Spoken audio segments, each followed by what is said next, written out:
Like from a city standpoint, like what is your output? It's a function of the productivity of your people, Yes. right? If you can bring more efficiency to the way the city moves, it has multiplicative implications.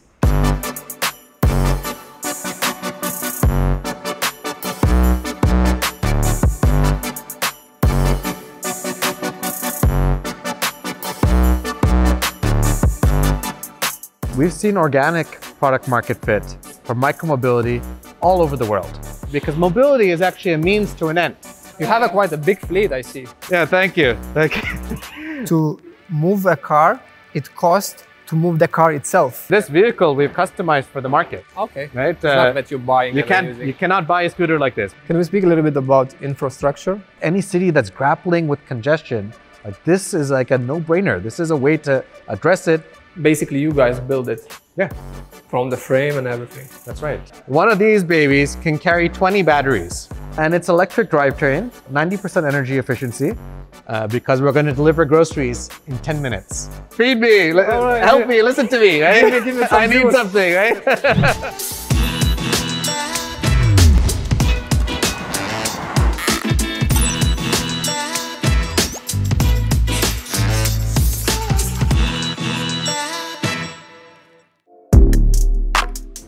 As you already know from episode highlights, today's topic is micromobility. It's quite a popular topic right now and something to look forward in the future. We even have dedicated micromobility district and pavilion in Expo 2020. Today, I'm meeting Jaydeep. I think it's the right way to say he's a micromobility guru in UAE.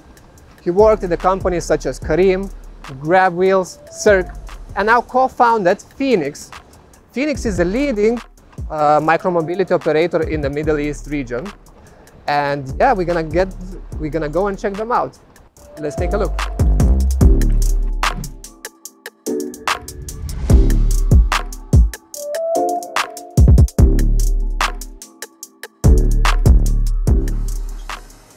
This is an epic entrance. Hi, Jaydeep. Welcome to Phoenix. Pleasure to be here. Pleasure is ours. Thank you so much for taking the time. Very excited to show you where the magic happens. All right. Right? Maybe briefly about Phoenix. We are a vertically integrated micromobility operator, the largest operator in the Middle East. By vertically integrated, I mean we design our own vehicles, we do the ops ourselves, we build the technology ourselves.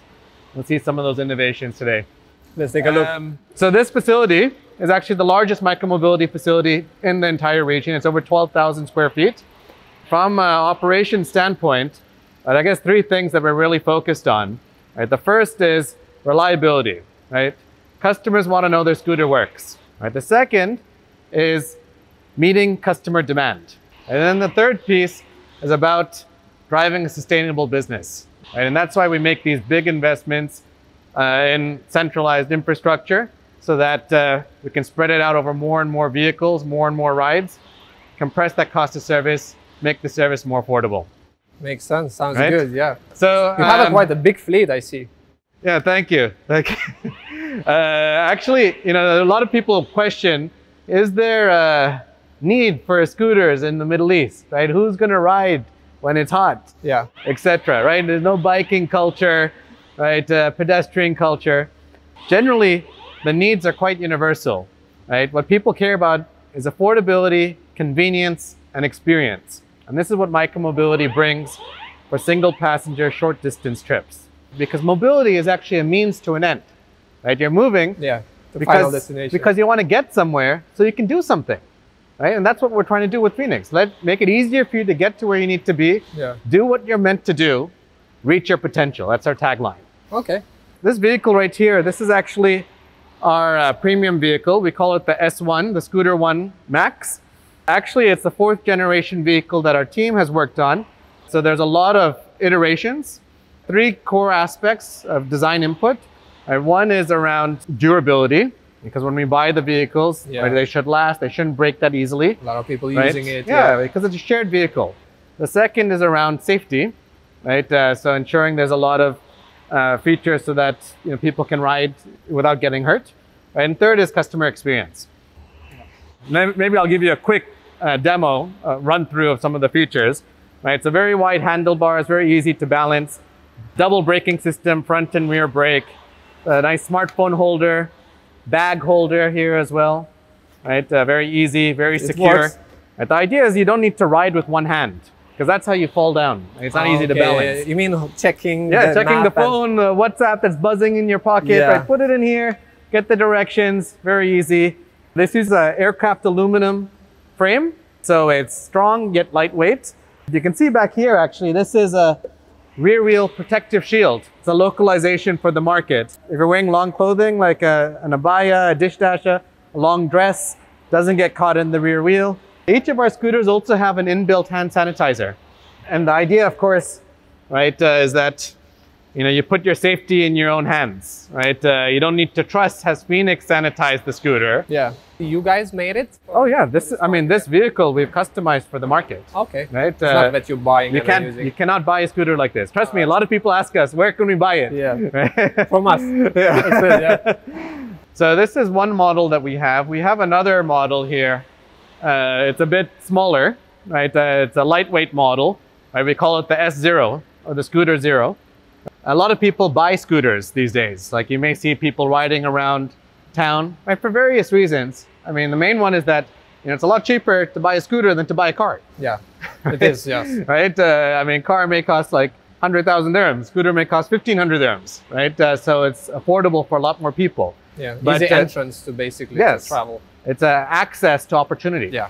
Right? But the scooter market is not standardized like the auto market. If you think about it, when you buy a car, it's met certain regulations of like durability, safety, etc. But that's what we're bringing with MyPhoenix, right? Is basically now a much more digestible price point, 200 dirhams a month, right? With free insurance, free maintenance, because we have that capability, Okay. right? Smart app, so you can track the scooter and cancel anytime. So So sorry, what does it mean? It means I can take it, rent it for a month for 200 dirhams, Yeah. and bring it home. we deliver don't- it to your house. Okay, Same you day. deliver it even. Same day. Okay, you deliver, and that's it. I don't need to kind of leave it outside for somebody else to use No, it. it's yours. Okay. You use it as much as you want. Unlimited rides. All right. Right? We Understood, give you yeah. a charger so you can plug it in. Right? And if you don't like it, like you give it back to us. Right? Yeah. You're not out of pocket 1,500 dirhams or 2,500 dirhams. Okay, so you even can test it Yeah. if you're considering to buy, let's say. That's right. That's right. You go on holiday in the summer, you pause your subscription. Every year you get a free upgrade. It's really, really resonating. We have thousands of these in people's homes right now. I mean, 200 is not that heavy entrance Yeah, to, it's to, very to- affordable. to own it, yeah. Very affordable. So back here, this is one of our engineering labs, right? So we do custom mechanical engineering work Okay. here in Dubai. So we're working on a cargo moped here, right? Which we use for operations, right? So again, being vertically integrated, controlling the whole value chain, right?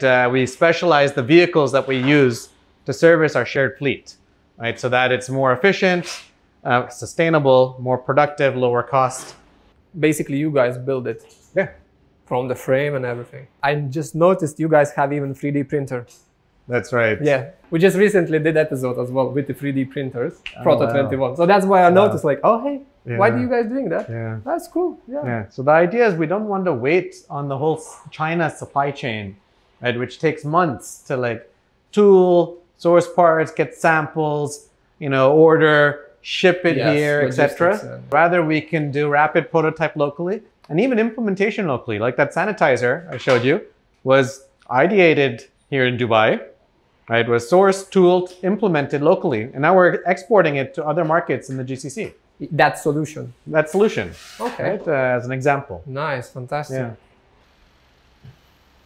So you may see that the fixed battery vehicles that we use for MyPhoenix, they require a lot of space because you got to plug them into these charging racks. Okay, that's a fixed battery, so Yes, that's why you need to bring You it. plug it in, right, and then you charge it. So you need to bring it into the warehouse What's that to noise? recharge it. It's like a baby, right? That's feed saying, feed me, All right, help yeah. me, listen to me, right? Give me some I need juice. something, right? Give me some juice. All right, so what he's saying is like need to be charged. Yeah, it needs to be charged or there's a connectivity issue. So back here, we actually have our maintenance area, right? Where a lot of our trained technicians, work on vehicle repairs. They've got a lot of experience. It's actually not an easy skill set to source, Yeah. right? And the best way is to learn on the job at Phoenix because we have the most scale of operations. Basically, you teach your own team. And yeah, and they go through the learning curve, and now they're very good at repairing vehicles, effectively. Let's head over this way. So how many charging stations you have? We have actually distributed charging around the region, right? So in the cities that we're operating in, we actually have much smaller ops facilities, right? Where we use swappable batteries. Ah, okay. Right? So you don't need these big, so that's a fixed, these big bays, you have, yeah. right? Because most of the vehicles are these S1 vehicles. So for example, like over here, you can see we have these shelves, right? Where you can charge batteries. One of these shelves, can charge about 100 batteries, right? All right, yeah. And if you had to fit 100 scooters, you would need like probably, 30 times the space. Much more space, yeah. Right? So it's very compact. You just, lift one of the batteries. We use these modular baskets, right? So you can put them in different types of vehicles. Like basically, we're compressing the footprint. Yeah. Right? When you talk about sustainable mobility, it's not just about getting electricity or consuming electricity. It's how do you get the electricity into the vehicle? Yeah. Right? And logistics. Yeah. The logistics is actually a lot more generally emitting than just the electricity on the scooter. Stuff, yeah. This is another area where we do loading and unloading of the vehicles. That's ready scooters or something. Yeah, these ones are ready to go right out into the market. Okay. So in the future, was the plan to keep a fixed battery in the scooter or interchangeable? So our philosophy is, we want to drive like the most efficient operating model, right? So we firmly believe that swappable batteries are the way to go. Yeah. Because historically, like when you have the fixed battery, you need a big truck, right, to carry the scooters. You need a lot of people to load them and unload them, right? You need a lot of space to charge them, right? So there's a lot of wastage there. I mean, because you just additional weight of the scooter itself. It's clear that, doing sustainable, swappable batteries is the way to go. Okay. But you need to like really have an integrated approach. You can't use a gig worker, like 3PL, etc. There's a lot of wastage still, right? So for example, what I'm going to show you over here, right? This is the cargo e-moped, right? And so this is an ops vehicle that we have developed, right? Okay. And now it's electric, right? So what do you mean, sort of ops vehicle, let's say? We use this for our operations to bring batteries to the scooters that are deployed in the city. Oh, got it. Right? And so instead of using the big truck to carry the scooters, now we use an electric moped, right? Maybe have a seat. So that's, I see battery slots. Yeah, so one of these babies can carry 20 batteries, right? And they just slide in and out, right? Very easily, right? So it's very accessible for the ops worker, right? The ops associate, right? And now you can ride the moped right next to where the scooter is. Yeah. Right? You don't need to look for a special truck parking and then walk long distances carrying these heavy batteries with you, right, to get to a scooter. So we'll show you how the swappable implementation works. And what's really neat is like now we're saving time for our ops staff as well. What Nitin is doing is like basically you use an app to unlock the battery. Okay. Right? So we control the access. Right? It's not like with the key. Yeah, not with the key, because the key anyone can copy, right? There could be theft. There could also be leakage. You don't know who has unlocked it. Yeah. What if they don't seal it properly? Water could get in and it could be a fire risk. Okay. And then when you unlock it, right, you can see there are actually these rails. So you just slide it out, right? There's no wires. Yeah. Right? And it uses a magnetic Rosenberger connection. So you just drop it in and it's connected automatically. Kind of like the MacBook magnetic charger. You remember that snap in? Snap in, yeah. Right? There you go. It's online. Okay. Right? So it's very, very simple. Tamper-proof, right? Wiring generally is what gets loose very easily. So low failure rate, right? Okay, so and very efficient for the team. Improving kind of, I guess. Yeah. How long it takes, let's say, there is a 10 scooters. Yeah. And now ops, vehicle came. How long it takes to swap? Yeah. Less than a minute per vehicle. Yeah, well, less than a minute. Right? That's amazing. And zoom again. Yeah. And then off he goes, right? And you can ride back to the charging station and then swap these and continue. Okay, cool. Right? Sorry, I just noticed as well. Yes. Is it what? Is it delivery bag? What's this? Yeah. Yeah, so this is actually a new product that we're launching. Oh, really? We're going to use micromobility, not just to move people, but to move goods, right, in a differentiated way. We're launching a service called F10, right, which means Phoenix 10, because we're going to deliver groceries in 10 minutes Okay, groceries. with no minimum order and no delivery fee. All right. So you're working as a logistic partner to deliver? No, it's like what we've done with scooters. We're vertically integrated. So Phoenix customers use the Phoenix app to order groceries owned by Phoenix, okay. stocked in a Phoenix dark store, delivered by Phoenix employees on Phoenix vehicles. Nice. Okay, understood. Right? And that's how you can achieve 10 minutes. Right? Because you run operations. Because we run the full value chain. Is it not T-Mart now doing something similar? I mean, I think a lot of companies are are investing in this space. It's not new, right? But like, if you think about it, like Amazon, they disrupted the whole e-commerce world by saying we're going to do 2-day deliveries. True. Right? How did they do it? I remember that time, right? yeah. And then now Amazon's like, we're going to go to same day. Same day, prime delivery. Right? Same day delivery. I can't believe it, right? If you want to do 10 minutes, like your approach needs to be very different from doing like 1-hour deliveries or 40-minute deliveries. True. Other companies have done this in other parts of the world, right? With a similar approach to Phoenix, where they're asset heavy, they control the full value chain, and that's how you can fulfill that promise. So we believe we've got the right capability set to do this, and it'd be great if other people can follow our lead. Okay. When is it going to be live, or is it live? It's launching next week Okay. in Abu Dhabi, Remain Island. And I think this program will run a bit later, so it should be live by then. So definitely when the viewers, audience is going to see that episode, it will be live already. Yeah. So our promise is fast and fresh, right? So fresh produce, 10 minutes, or as we like to say, fast AF. So I was saying that our management team is co-located with our operations, and this is purposeful for a few reasons. One, keeps us close to the action. We feel the heartbeat of the business, which is operations. We don't need to be, in some shiny glass tower, right, in downtown, DIFC, whatever. We need to be close to where the business is really done, right? We know how our bread is buttered, right? Number two is it creates a fast feedback cycle. And then lastly, it's about driving cost efficiency, right? This is more cost efficient, right? It instills this sense of frugality. And if we can drive efficiency, we can bring those benefits to our customers. Well, that's the plan. Keep everybody in one spot. Co-locate with ops, right? And that's what we do in all the different, we're in 10 cities now, right? In 8 months of operations, right? And that's what we do in all our markets. Oh, fantastic. Cool. Looking forward to speak more about it. Yeah, same here.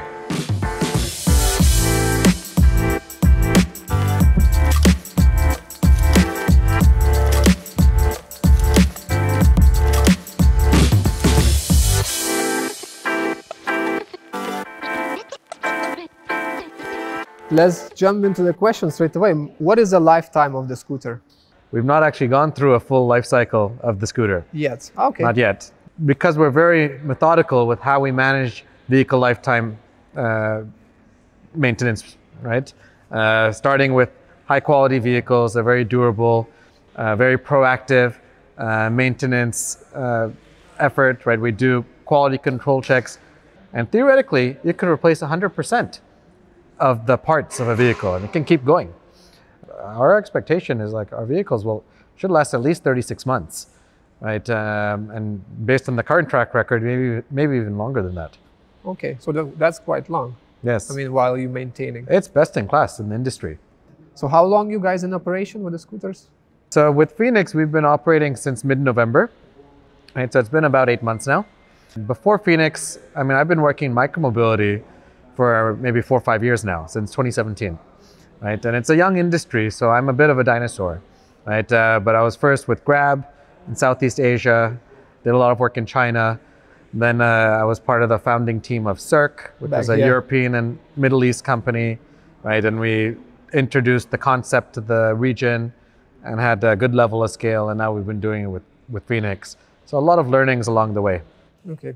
Can we speak a little bit about infrastructure for the business to operate? So this is definitely, one of the friction points, right?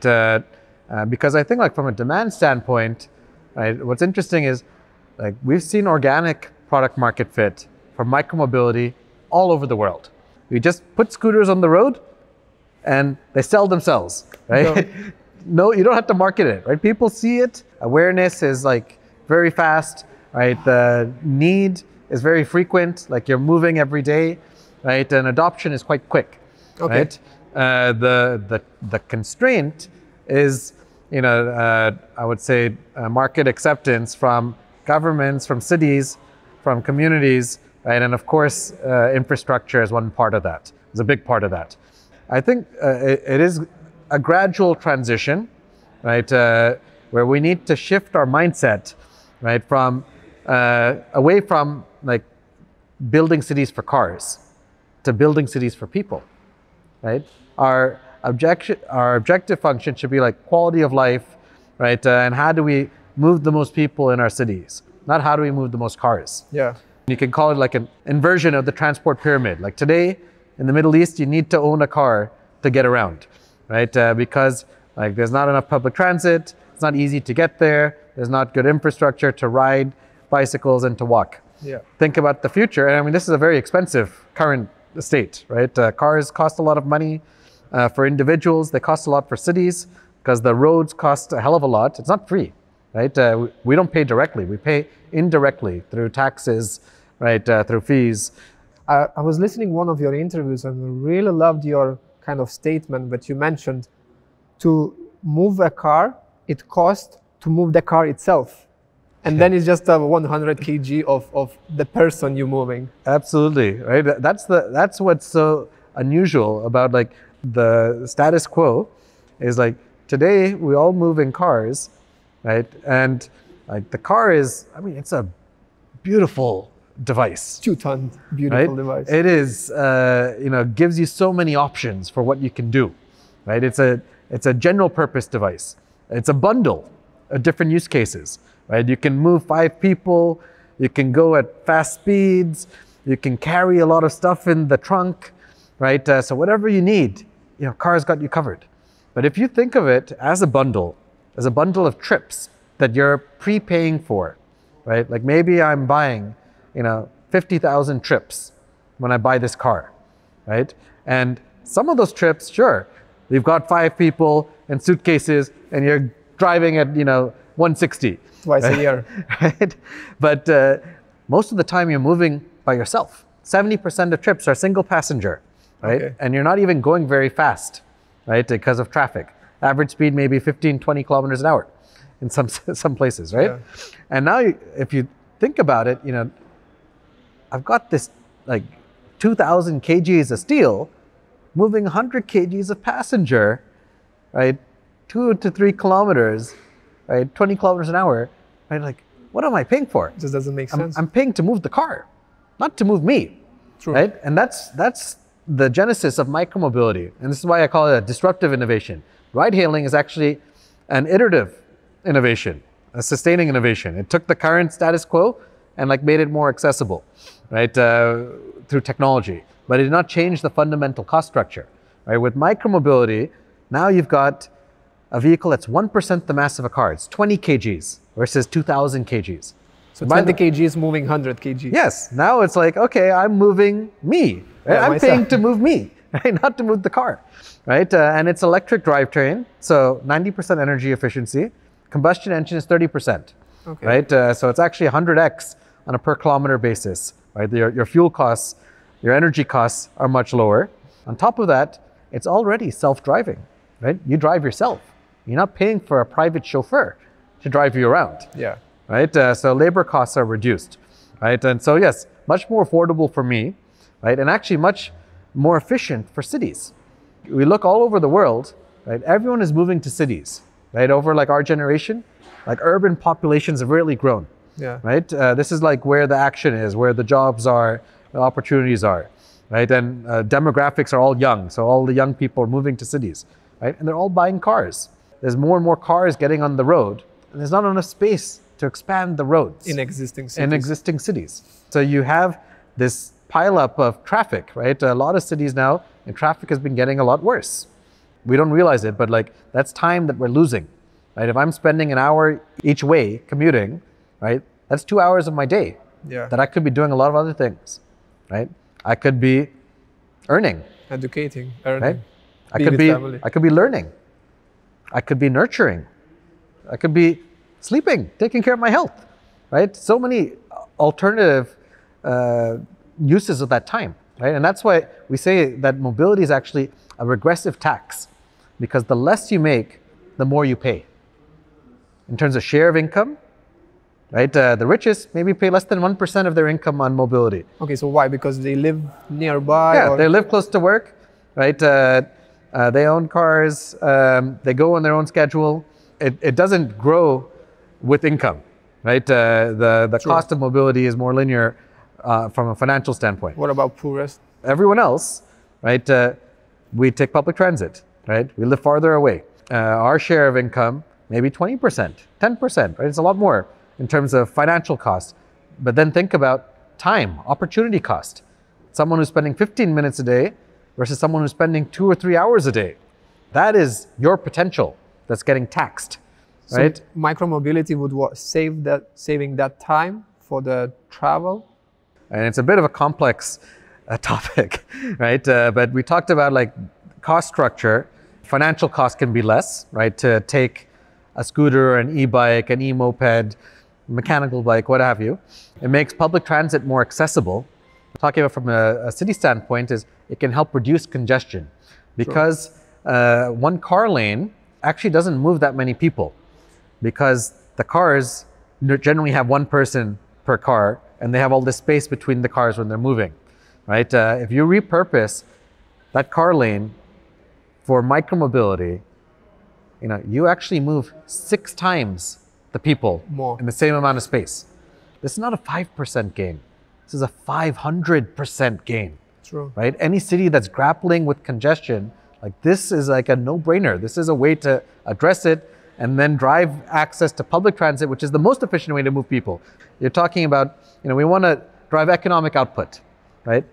What is your output? It's a function of the productivity of your people, right? If you can bring more efficiency to the way the city moves, you can increase the productivity of your people, increase the output of the economy, right? So it has multiplicative implications.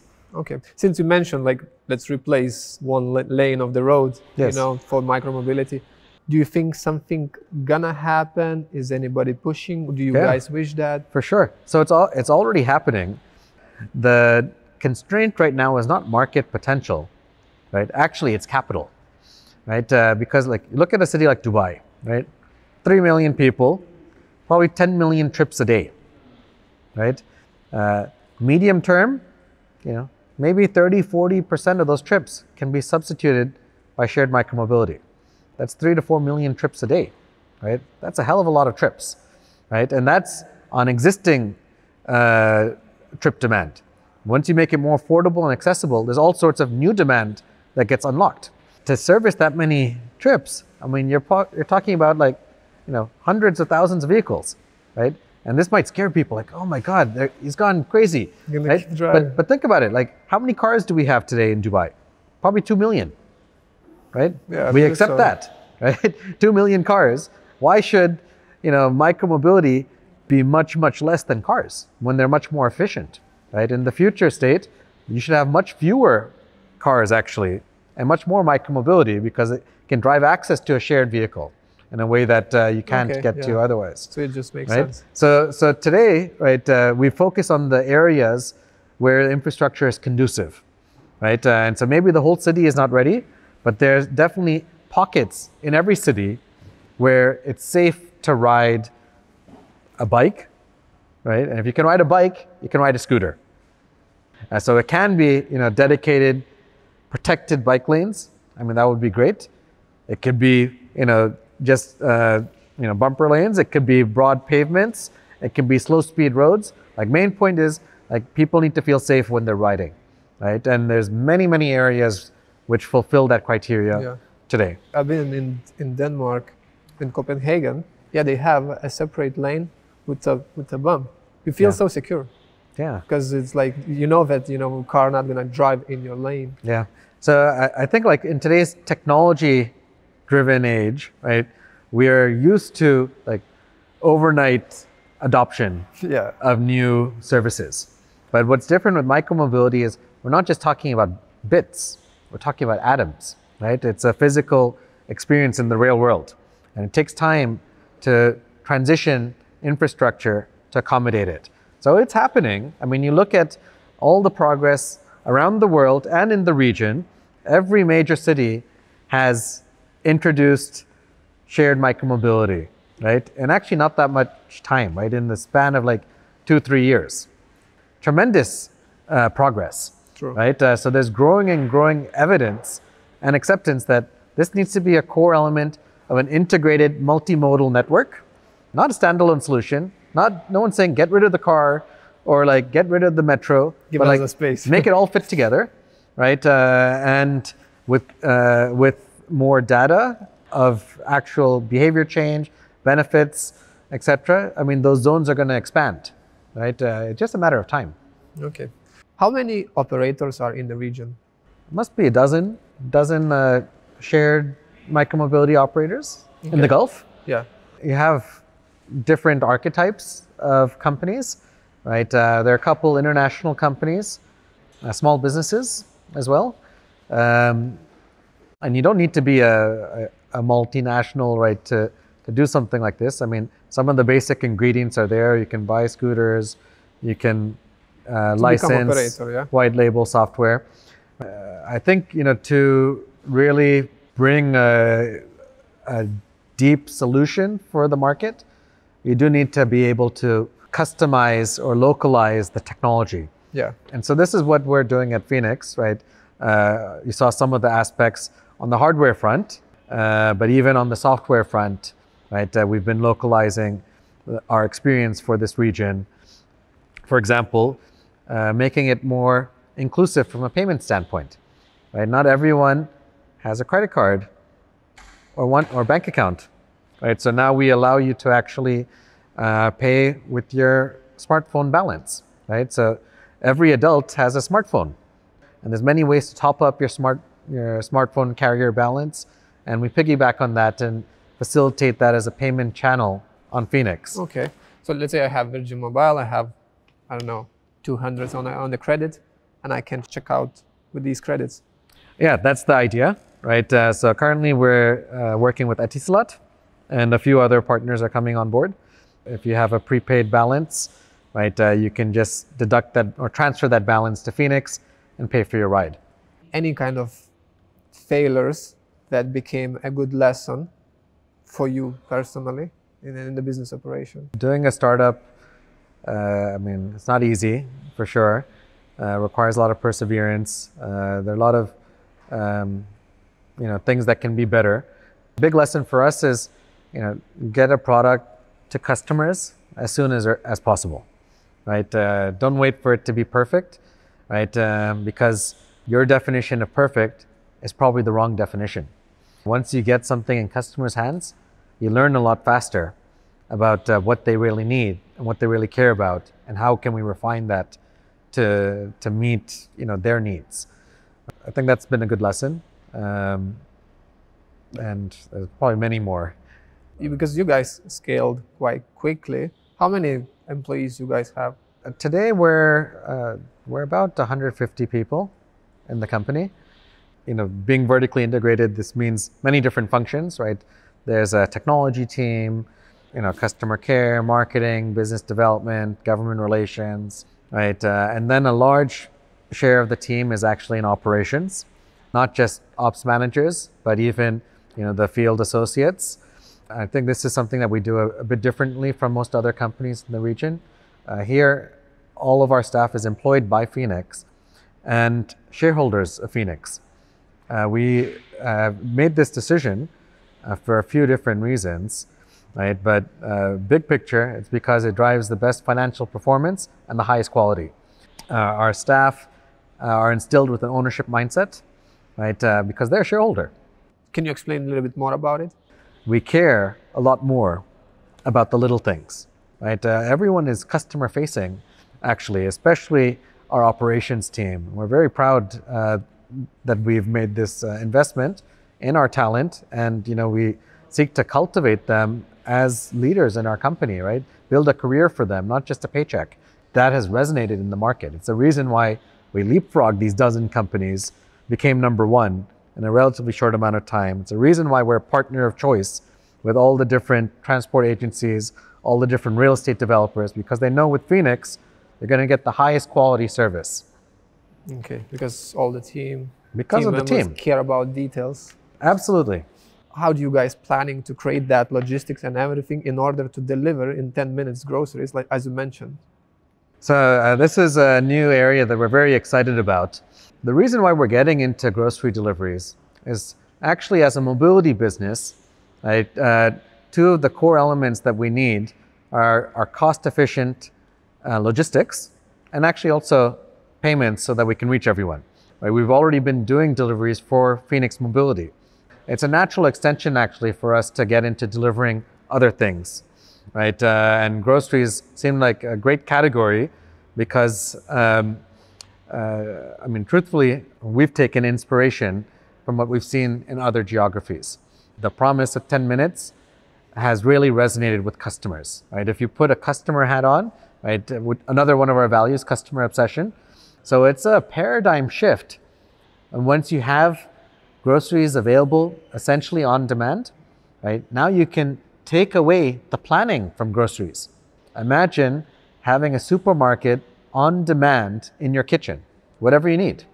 And so to achieve this, like, we need to be super optimized, right? We have dark stores, in optimal locations in dense urban areas, okay, right? Where there's a lot of demand within a narrow radius, right? The inventory within that dark store also needs to be optimized based on the demand of that customer base, right? And then, like we do with mobility, we need full-time employees in the dark store. So as soon as an order is placed, like, we accept it instantly, within seconds. By the way, using scooters or e-bikes, right, is the optimal way to deliver small parcels in dense urban areas as well. Yeah. And think about JLT, right? A Dubai example, right? If I have to deliver something in JLT, I gotta go on a huge loop, right? And then look for a place to park. Yeah, and there's if not you much go with parking, the car, yeah, it's terrible. Right? But with the scooter, now I can go around the lake, right? And get there in very little time, right? So I think this is going to be quite a disruptive category, and it's a offering that this region has never seen before. 10 minutes, no delivery fee, no minimum order. We can do it because we own the full value chain. We have all the fixed costs, right? Yeah. And you operate the store itself as well. Yes. We just did episode as well with e-commerce company, RoboStores. They said as well, the biggest challenge now as well as delivery. Yeah. How does the future will look like? So do you think most of us or all of us gonna shift from the heavily usage of the car, and we're gonna jump to scooters or any other mobility, micro-mobility kind of equipment? Yeah, I think there's 3 mega trends in, or maybe 4 in mobility. 1 is electrification, right? 2 is autonomy. 3 is sharing, right? And then 4, I will say, is unbundling the car. So I think the mega trends are in our favor, right? This is a much more affordable form factor, right? That we can deploy at scale a lot faster than, if we had to put 1,000 EVs, electric cars, right? You're talking about millions and millions of dollars to do that. True. Right? 1,000 scooters, right? You're talking about $500,000, right? So you can scale a lot faster. I think the future, right, people are going to be seeing a gradual shift in their mobility behavior. There will be a decline in private car ownership as alternatives become more viable, right? Even car sharing, right? One of the challenges is density of cars. True. How do you get to one, right? But when you look at it as a multimodal network, hey, ride a scooter to the car, right? Then you don't need as many shared cars in a city, right? That shared car can be used by many people, and then the ROI on the investment is also higher. I used back in the days as well car sharing, either e-car or U-Drive. I'm in GBR and the car is somewhere in the marina. Yeah. For me, walking, like 10 minutes, cycle 3 minutes. Okay, micromobility with the scooters can sort out this. I'm looking forward for it. Yeah, same here. Well, thank you so much for coming today to Phoenix. Really enjoyed the conversation. Thank you. A small gift for you. This is actually something we give to all of our MyPhoenix subscribers. Maybe you can take a peek. Okay, it's a helmet. Yes. So what you said you're giving to your subscribers? Yeah, so when we give you a free home delivery of your private scooter, we also give you a free helmet, right, a reflective vest, right, in the color of your choice, and yeah, just a thank you note as well. All right, thank you so much. Yes. Guys, I hope you enjoyed watching this episode. To be honest, this is a second episode in a row about micromobility. What does it show? That this topic is very hot in the region. Also would like to highlight that we keep getting questions from the audience dedicated to the founders. I don't know the answers. What I would like to suggest, please leave your questions in the comment box. This way we can engage conversation and get the answers from the founders. So thank you guys for watching it. Thanks for support. Please don't forget to subscribe, and yeah, see you in the next episode.